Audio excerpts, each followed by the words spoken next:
إذا تصحيح السلسلة رقم 7 من السؤال رقم 1 إلى السؤال رقم 20. السؤال رقم 1 تيقول بعض الأدوية عندها تأثير على قدرات الصياغ. نقول له نعم، يمكن تسبب لي في النوم أو النعاس أو الدوخة أو الدوران. نقول له هي نعم. إذا 1 و3. السؤال رقم 2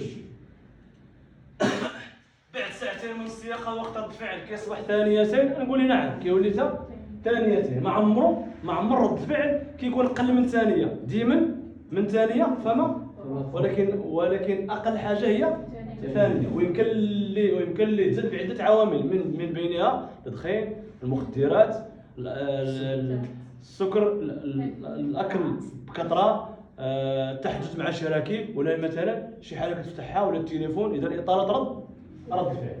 وينصح باخذ استراحه على الاقل كل ربع ساعة، يعني 15 دقيقة. السؤال رقم 3 إذا شرب الكحول كيزيد من وقت رد الفعل. نقول له نعم. وكيزيد في حق البصر. شنو معنى كيزيد؟ يعني واش الإنسان إلا جاب الله شرب واش كيبقى يشوف مزيان؟ لا، نقول له كينقص ماشي كيزيد. قال لي كينقص في الحق البصري. نقول له نعم. كيزيد؟ نقول له لا، ما عمرش السكر كيزيد هي من الشوف أو النظر. السؤال رقم 4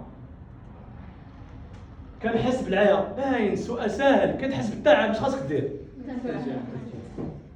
ارتاح بالحال، ماشي تقول نقص بالسرعه رسمه يمشي عليا. ما عمر يمشي عليا، كيتزاد عليا في ديك اللحظه. السؤال رقم 5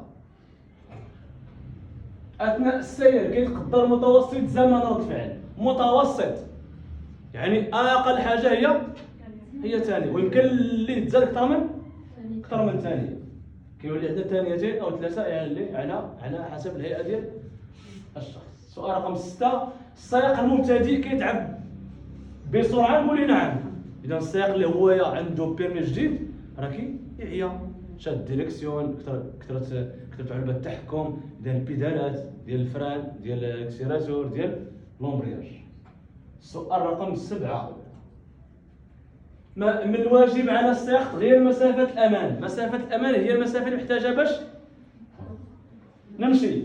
مسافة الأمان تتغير حسب سرعة المركبة، السرعة ديال المركبة والحالة الميكانيكية ديالها، ثم حتى حالة الطريق. نوع المركبة ما عندناش علاقة بمسافة الأمان.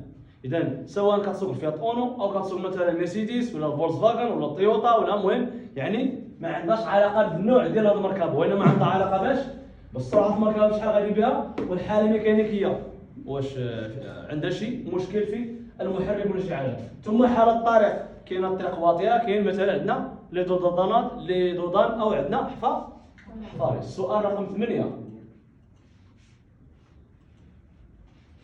اذا التكلم في الهاتف متصل بالبلوتوث مع العربه واش كيعرض السائق الغرامه ماليه؟ لا، ما كيعرض السائق الغرامه ماليه وما عندوش عقوبه، وانما شنو كيشكل ليه خطر. مزيان، كيشكل ليه خطر. السؤال رقم 9 اذا بعض الامراض اللي كتسبب في الزياده من خطر الابهار. يعني شنو هو هذا الابهار؟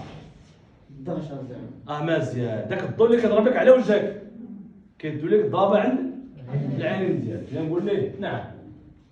السؤال رقم 10 إذا كنرتكب جنحة. إلا كنرتكب جنحة ماشي مخالفة، جنحة. كنت كنسوق بدون رخصة. نقول له نعم جنحة. كانت صفائح تسجيل غير منطبقة، راها مخالفة، راه ماشي جنحة، راه مخالفة هذه. وكنت كنسوق بنسبة الكحول في الدم كتساوي شحال؟ 0.20. نقول له نعم.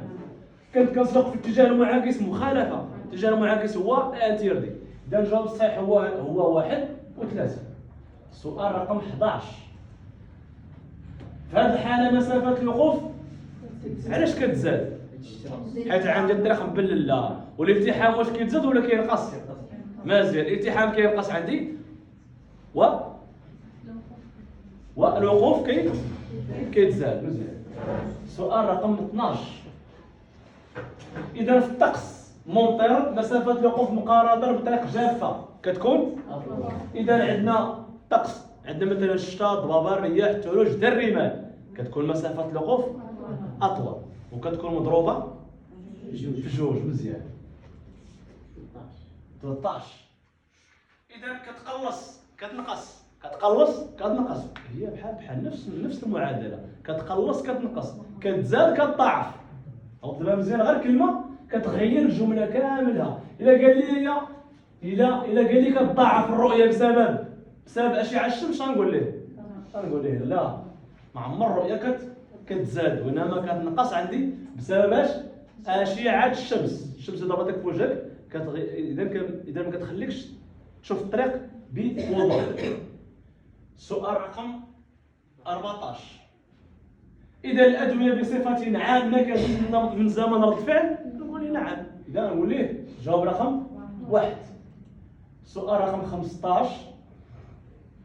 إذا كانت نسبة الكحول المنبعثة من الفم السائق بنسبة 0.15 ملغ كاعتبر سياقة جرحى. باين إلا تسمع السكر عرفوا راه جرحى ماشي مخالفة.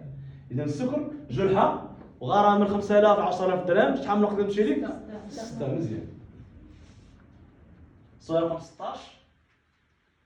إذا القدرات اللي من الواجب على السائق توفر عليها هي حسيا وذهنيا وحركيا. اللي خاص تكون عنده في الذات ديالو، ماشي في الجيب ديالو، في ذاته.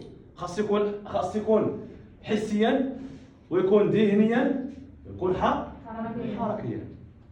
صافي. إذا داك الشيء عنده علاقة بالذات ماشي بالماديات، الذات ديال الإنسان كيفاش داير. سؤال رقم 17.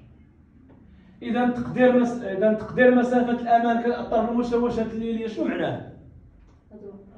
الأضواء. إذا كان الضوء شعل الضوء مجهد مثلا، ولا كاين شعل، ولا مثلا كاينه الطريق كاينه حركة السير عندي عامرة، ما غنقدرش نحسب مسافة الأمان. إذا تقدير مسافة الأمان كتأثر بالمشوشات اللي ما غنبقاش نحسب. إذا كيكون عندي بحال مثلا واحد الأشعة، ولا مثلا العربات واقفة مثلا، ولا عندي حركة السير كثيفة. سؤال رقم 18.